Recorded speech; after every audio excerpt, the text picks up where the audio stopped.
आप सभी का एक बार फिर से अपने परिवार आर्ट क्लासेस पाठशाला में हार्दिक स्वागत है। मैं आप सभी को बता दूं आज फिर से हमने एक नई सीरीज़ लेकर आए हैं। उस सीरीज़ का नाम है क्रीडन माइसेनियन तथा यूनान की कला। और ये सीरीज वनडे वन सीरीज या वनडे वन चैप्टर के माध्यम से आज ये चौथा सीरीज है, मतलब चौथा चैप्टर है और चौथा दिन है। तो राकेश गोस्वामी सर के आशीर्वाद से उनकी बुक से, ठीक है, हम आप तक ये सब जितना भी वो है अब तक हम पहुंचा रहे हैं अपने ज्ञान। और जितना भी ये सब तक पहुंचा रहे हैं, कहते हैं कि अपने ज्ञान को जब तक दूसरों के ज्ञान तक नहीं पहुंचाओगे तब तक आप सक्सेस नहीं हो सकते।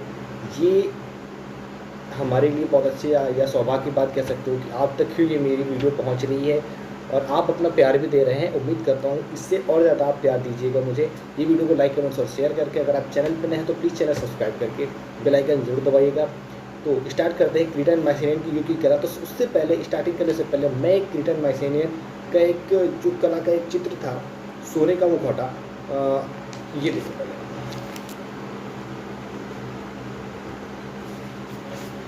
ये मुखौटा अगमेमनोन का मुखौटा का चित्र है जो सोने से बना हुआ है। 1500 ईसा पूर्व के बीच में बना था ये, और संग्रह है राष्ट्रीय पुरातात्विक संग्रहालय एथेंस में। ठीक है, अगर हम बात करें क्रीट और माइसेने दो अलग अलग द्वीप हैं। क्रीट की कला अपेक्षाकृत प्राचीन है, ठीक है, ये याद रखिएगा। और माइसेनियन कला का जन्म एवं विकास यूनान में हुआ था। उसके साथ ही यूनान में माइसेनियन कला के पश्चात डोरिक कला शैली का ये कह सकते हैं डोरिक शैली का आरंभ हो गया था। ठीक है, मियोनोन कला थी, उसका सर्वप्रथम जो प्रभाव था वो क्रीट देश की कला में दिखाई पड़ने लगा था। उसके साथ ही होमर द्वारा रचित इलियड में वर्णित ट्राय नगर के अवशेष एशिया माइनर में माइसीने के निकट प्राप्त हुए थे। ठीक है, ये कुछ बहुत लोगों ने मुझे क्वेश्चन किया था कि सर आपने बीएफए किया है, कि सबके आंसर देने का भी आप सभी के पास समय नहीं है, न मेरे पास समय मैं आपको दे पाऊँ, क्योंकि वीडियो हमारी पहुंच पाना ही आप तक कह सकते हो कि मेरे लिए वेरी टफिंग होता है इस वीडियो को क्रिएट करके आप तक पहुंचाने में, क्योंकि बहुत कुछ तैयार करना पड़ता है, ये आप सभी जानते हैं। लेकिन ये वीडियो आप तक पहुँचाता रहूँगा और आप सभी अपना प्यार ऐसे देते रहिएगा। ठीक है, तो सर ये जो उसके अवशेष थे होमर द्वारा रचित इलियड के में जो वर्णित एक ट्राय नगर है, उसके जो अवशेष थे एशिया माइनर में माइसीने के निकट प्राप्त हुए थे। जो प्रसिद्ध चित्र था एक्रोपोलिस का युद्ध माइसीनियन राजप्रसाद, ठीक है, राजप्रसाद में अंकित है। उसके बाद अब हम बात कर रहे हैं यूनान की कला से, आर्ट ऑफ लिसिस। ठीक है, तो पश्चिमी सभ्यता एवं कला के मुख्यतः दो स्रोत रहे हैं, यूनान और बाइबिल। एक यूनानी पात्र कला का एक चित्र था, कला आकृति वाला मृद भांड जो वास्तु चित्रकला में बना हुआ था। ये क्या है,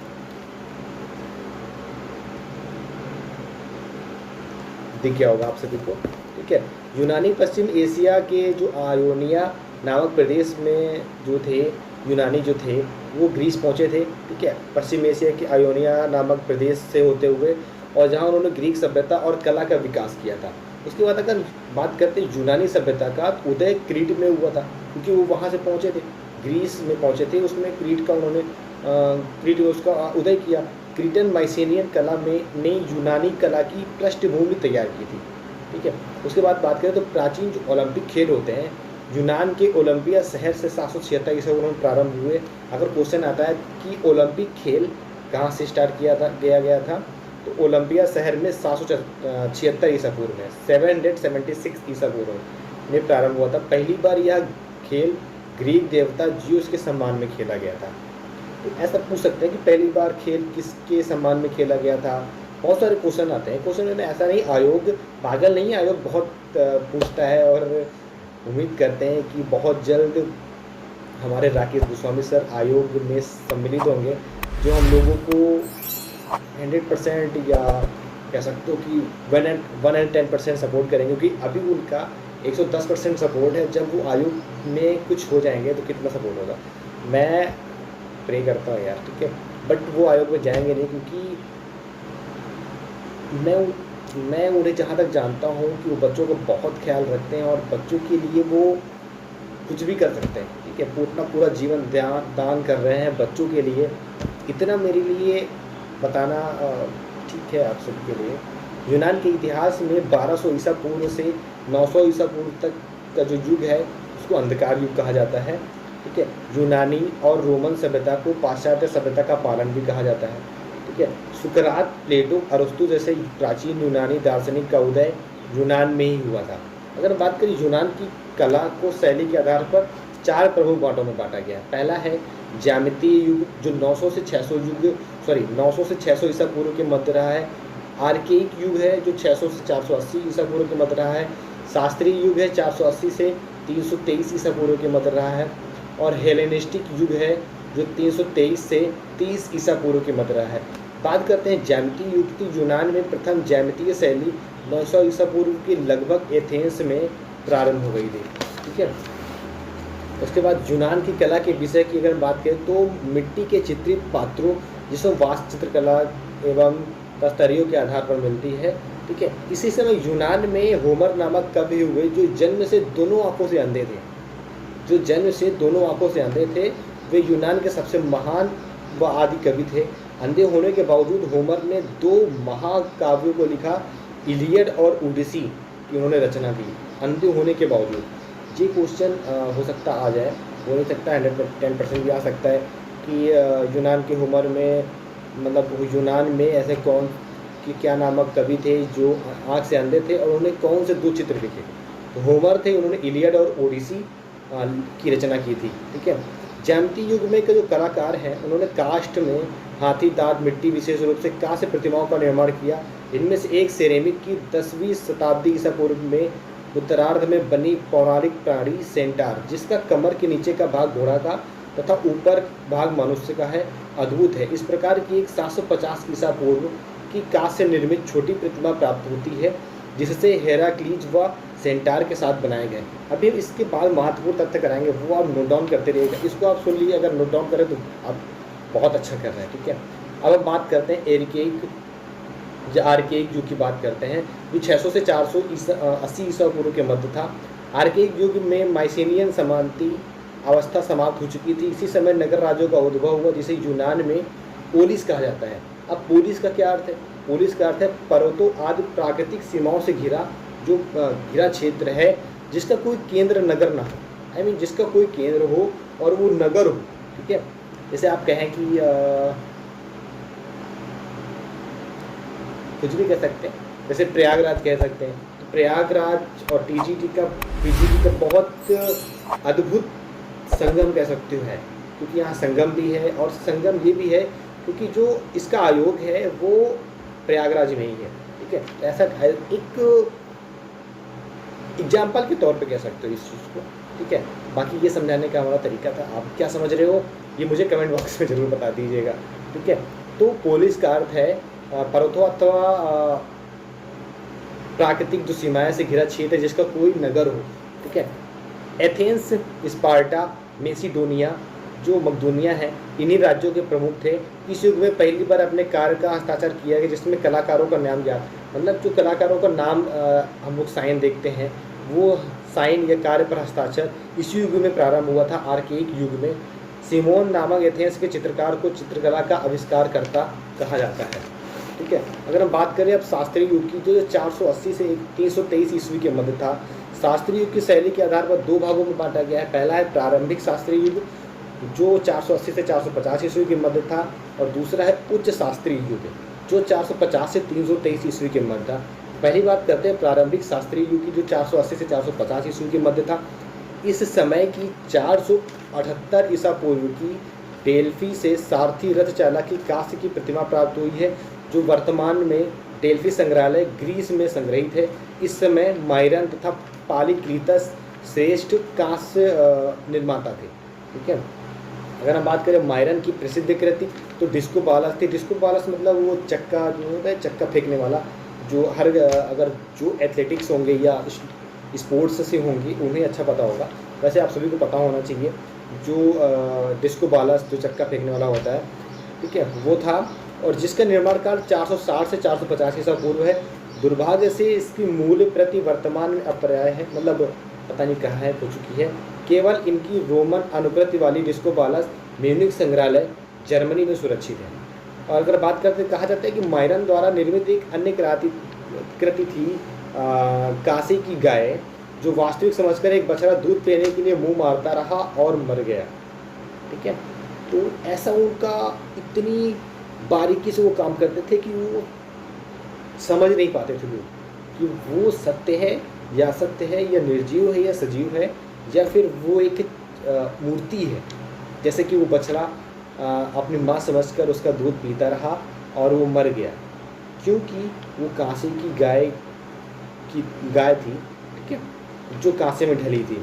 पाली कलिता इसकी प्रसिद्धि करती भाला लिए हुए मल्ल है। मल्ल का मतलब पहलवान। ठीक है, जो 440 ईसा पूर्व की कांस्य निर्मित प्रतिमा है। यह मूल कृति भी वर्तमान में अप्राय है, परंतु इसकी रोमन प्रतिकृति मार्बल निर्मित 6 फीट 11 इंच ऊंची Naples national archaeological museum Italy में सुरक्षित है।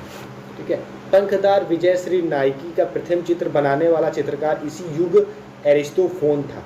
ठीक है, इसी समय पात्र चित्रकारों में पेन पेंटर सुप्रसिद्ध था, पेन से आकृतियाँ बनाने वाला। अब हम बात करते हैं उच्च शास्त्रीय युग की, हाई क्लासिकल पीरियड की बात करें तो 450 से 323 ईसा पूर्व के मध्य था। इस समय पार्थेनन मंदिर, हेफेस्टोस मंदिर इत्यादि का निर्माण एथेंस ग्रीस में हुआ, जो प्राचीन ग्रीक काल की अद्भुत रचना है।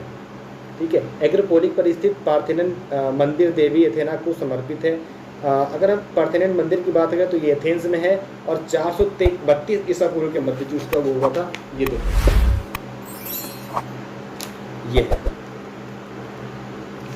ठीक है, तो ये चित्र अच्छा, एक लोगों ने मुझे कमेंट किया था कि सर बुक दिखाकर, तो अगर हम बुक दिखा रहे हैं तो कोशिश करेंगे, क्योंकि इसकी पीडीएफ क्रिएट करके तब पीडीएफ पे लाना पड़ेगा, तब मैं सामने नहीं आऊँगा और पीडीएफ पे ही वर्क करना पड़ेगा। मैं कोशिश करूँगा। ठीक है, जो आपने कहा है ये कर रहे हैं कि, लेकिन शायद मेरे ऐसे बताने से आपको ज़्यादा समझ रहा होगा। अगर हो सकता है आप उसका स्क्रीनशॉट अगर लेना चाहें तो मैं कोशिश करूँगा। ठीक है, और इस समय के मूर्तिकला के शीर्ष 3 मूर्तिकार थे, पेक्साइटेलिज और स्कोपाल्स और लिसिपस। ठीक है, और एपिलीज सिकंदर महान का राजकीय चित्रकार था। सिकंदर महान का राजकीय चित्र कौन था? तो एपिलीज थे। एपिलीज द्वारा बनाया गया एफ्रोडिटी का जन्म विशेष प्रसिद्ध है। अगर हम बात करते हैं हेलेनिस्टिक युग की, जो 4th युग था हमारा, ठीक है, तो इस समय हेलेनिस्टिक लाओकोन द्वारा उसके पुत्र का जो मूर्ति थी वो संगमरमर में बनी हुई प्रथम शताब्दी की है, रोमन अनुकृत। यह संग्रह है वेटिकन म्यूजियम, रोम, इटली। वो भी आप देख लीजिए, ये है। ठीक है, तो जूम कर दो भाई, ये उनका चित्र है। ठीक है, और तो हेलेनिस्टिक का जो तात्पर्य है वो तात्पर्य यूनानियों से प्रभावित सभ्यता। ठीक है, भारत में हेलेनिस्टिक कला का प्रचलन कब हुआ था? तो ये बताइएगा आप। यूनानी शासकों ने पश्चिमोत्तर भारत में किया था जिसका उदाहरण है गांधार कला। ठीक है, और हेलेनिस्टिक युग में उनके अनेक रंगशालाएं निर्मित हुई। इनमें 400 ईसा पूर्व के उत्तरार्ध में यूनान में बनी एपिडोरस की रंगशाला प्रमुख है। हेलेनिस्टिक युग की महान कृतियों में 200 से 190 ईसा पूर्व के मध्य की सेमोथ्रेस द्वीप के ग्रेट गार्ड्स सेंचुरी से प्राप्त पंखयुक्त विजयश्री की 244 सेंटीमीटर या हम बात करें 8.01 फीट ऊंची प्रतिमा है, जो सफ़ेद मार्बल से निर्मित है। यह प्रतिमा वर्तमान में लूव्र संग्रहालय पेरिस में प्रदर्शित है। तो ये था पूरा एक चैप्टर। ठीक है, अगर अब हम बात करें वेरी मोस्ट इम्पॉर्टेंट पॉइंट की, तो वो हम बताने जा रहे हैं। तो ये चैप्टर क्रीटन माइसिनियन था, यूनान की कला समाप्त होता है। अब हम बात करते हैं इनके कुछ वेरी मोस्ट इम्पॉर्टेंट टॉपिक कह सकते हो, ये टॉपिक ना कहकर पॉइंट कह सकते हो। ठीक है, उनकी बात करें तो क्रीट, पहला अगर हम बात करें तो क्रीट एक विशालतम द्वीप था जो कहाँ स्थित था? तो यूनान के दक्षिण में था वो। क्रीट की कला अपने चरमोन्नति पर कब पहुँची थी? तो 1600 ईसा पूर्व के मध्य में। सागरीय शैली, मरीन शैली में 1500 ईसा पूर्व का ऑक्टोपास पात्र कहाँ से प्राप्त हुआ? तो पलाई कास्ट्रो से। ओके, माइसिनिया स्थित कहाँ है? तो यूनान में क्रीट के उत्तर की ओर में स्थित है ये। अगर हम अगली बात करें तो माइसिनियन सभ्यता व संस्कृति विकसित हुई थी तो पेलोपोनेसस में स्थित हुई थी, और बुल जंपर नामक भित्ति चित्र प्राप्त होता है तो वो नासोम मेनोन से प्राप्त होता है। और बालबक का रोमन मंदिर किस देवता से संबंधित है? तो बाल देवता से संबंधित है ये। यूनान में ओलंपिक खेलों का आरंभ कब हुआ था? तो ये वेरी मोस्ट इंपॉर्टेंट हो जाता है। यूनान में ओलंपिक खेल का स्टार्टअप हुआ था 776 ईसा पूर्व में, ठीक है, ओलंपिया में, ठीक है। और पार्थेनन क्या है? एथेंस नगर की रक्षक देवी एथीना का मंदिर है, ठीक है। पार्थेनन कहाँ स्थित है? तो एथेंस ग्रीस में स्थित है। मंडरासन गाल डाइंग गाल का संबंध किस काल से है? तो हेलेनिस्टिक काल से है, ठीक है। और ईसाई धर्म की पुस्तक बाइबल मूल रूप से किस भाषा में लिखी गई है? तो हिब्रू में लिखी गई है। और हरमीत एवं डायनियोसिस के मूर्तिकार हैं तो प्रेग्जाइटलीज हैं, ठीक है, प्रेग्जाइटलीज, ठीक है। प्रसिद्ध कलाकृति चक्का फेंकने वाला का कलाकार कौन है? तो मायरान है। एक्रोपोलिस क्या है? तो यूनान के किसी भी ऊंचे स्थान पर बने नगर को एक्रोपोलिस, विशेष रूप से एथेंस की पहाड़ी पर बने नगर दुर्ग को एक्रोपोलिस कहते हैं, ठीक है। और डेरीफोरस का मूर्ति शिल्पी कौन है? तो पालीक्लीटस है। अगर हम नेक्स्ट क्वेश्चन कुछ है जो वेरी मोस्ट इंपॉर्टेंट क्वेश्चन मैं सोच रहा हूँ कराने के लिए, करा ही देते हैं, बहुत कम क्वेश्चंस हैं, तो मुझे कमेंट करके ये बता दीजिएगा आप लोग, अगर आप लोगों ने हमारी पूरी वीडियो देखी तो ये बता दीजिएगा कि ये वीडियो आपके लिए कितनी हेल्पफुल है। और ये भी बता दीजिएगा कि मैं क्वेश्चन आंसर क्यों ना करूँ। मैंने सोचा था कि आप सभी के लिए क्वेश्चन आंसर इवनिंग में या नाइट में कराया करूँगा 9 बजे के आसपास, तो ये मुझे बता दीजिएगा, ठीक है। तो अभी कर लेते हैं। यूनानी देवता किन आदर्शों के प्रतीक थे? तो मानवीय गुरु के थे। सिकंदर की मूर्ति बनाने वाला प्रथम शिल्पी था तो लिसिपस था। यूनानी शिल्पी में प्रथम पुरुष सौंदर्य का प्रतीक था तो अपोलो था वो। एथीना, पार्थिनोस तथा ज्यूस की प्रतिमाओं का शिल्पी कौन था? तो फिदियास। शास्त्रीय कला में किस देवी को अंधी दिखाया गया है? तो निक्स को। कोलिसस क्या है? तो रंगभूमि है। ग्रीक देवता इरोस की आकृति रोमन कला में किस नाम से अंकित है? तो क्यूपिड नाम से अंकित है। लाकून की प्रतिमा का निर्माण किस युग में हुआ? तो हेलेनिस्टिक युग में हुआ। और यूनान के डोरिक पात्रों में कौन सी शैली के चित्रित हुआ है? तो आद्य ज्यामितीय शैली में हुआ है। और भारत में गांधार कला क्या क्या उदाहरण है? तो हेलेनिस्टिक कला का उदाहरण है। अगर हम बात करें और थोड़ा सा और है, वासना मूलक कृतियों के लिए कौन सा शास्त्रीय चित्रकार विशेष प्रसिद्ध था? तो पेरिसियस था। यूनानी शासक सिकंदर ने भारत पर आक्रमण कब किया था? तो 327 ईसा पूर्व में। रथवाही की कांस्य प्रतिमा 478 ईसा पूर्व यूनान के किस स्थान से प्राप्त हुई थी? तो डेल्फी नगर के भग्नावशेषों से। लाओकून की प्रतिमा 1506 ईसा पूर्व में रोम की खुदाई के दौरान मिली। इसे कहाँ प्रदर्शित किया गया? वेटिकन, रोम में। स्वर्णिम सिद्धांत के अनुसार कागज पर चित्र को किस अनुपात में बनाया जाता है? 2:3 में बनाया जाता है। अरस्तु के अनुसार कला है तो अनुकृति प्रकृति की नकल है। पारसी धर्म के प्रवर्तक कौन है? तो जरथुष्ट्र हैं। मूर्तियों पर आर्काइड मुस्कान कहाँ की मूर्तियों के लिए प्रसिद्ध है? तो ग्रीस के लिए प्रसिद्ध है। अंग्रेजी भाषा के लगभग सभी अक्षर किस अक्षर लिपि से आए हैं? तो लैटिन भाषा से आए हैं। अब हम बात करें कुछ सौंदर्य शास्त्री हैं, उनके जो सिद्धांत हुए थे उनकी बात करें तो क्रोचे ने थ्योरी ऑफ इंट्यूशन, ठीक है, इनका सिद्धांत किया था। अरस्तु ने थ्योरी ऑफ इमिटेशन या मिमेसिस व थ्योरी ऑफ कैथारेसिस, विरेचन का सिद्धांत दिया था। टॉलस्टॉय ने थ्योरी ऑफ कम्युनिकेशन का सिद्धांत दिया था। और कालिंगवुड ने थ्योरी ऑफ इमेजिनेशन का सिद्धांत दिया था। तो ये हमारा आज का इतना है कंप्लीटेड चैप्टर, 1 डे 1 चैप्टर, ये 1 डे 1 सीरीज का चैप्टर है। आज चौथा डे था और चौथी सीरीज है थी क्रीटन, माइसेनियन तथा यूनान की कला, जो आप तक पहुंच गई। अगर आपने ये वीडियो देखा तो आपको बहुत बहुत धन्यवाद। प्लीज़ ऐसे ही सपोर्ट करते रहिएगा, वीडियो को लाइक कमेंट्स और शेयर करिएगा। अगर आप चैनल पर नए हैं तो चैनल सब्सक्राइब करिएगा। मिलते हैं ऐसे ही एक नए वीडियो के साथ। प्लीज़ मुझे ये कमेंट बॉक्स करके बताइएगा कि ये वीडियो आपके लिए कितनी हेल्पफुल है और आपने इससे क्या सीखा। प्लस ये भी बताइएगा कि इसके प्रश्न उत्तर हम इवनिंग में 9 बजे के आसपास या किसी और टाइम में कराएं। वो टाइम और यस या नो का ऑप्शन ज़रूर कमेंट बॉक्स में दीजिएगा। मिलते हैं अगली ऐसी ही एक नई वीडियो के साथ और एक नई श्रृंखला के साथ। तब तक के लिए धन्यवाद।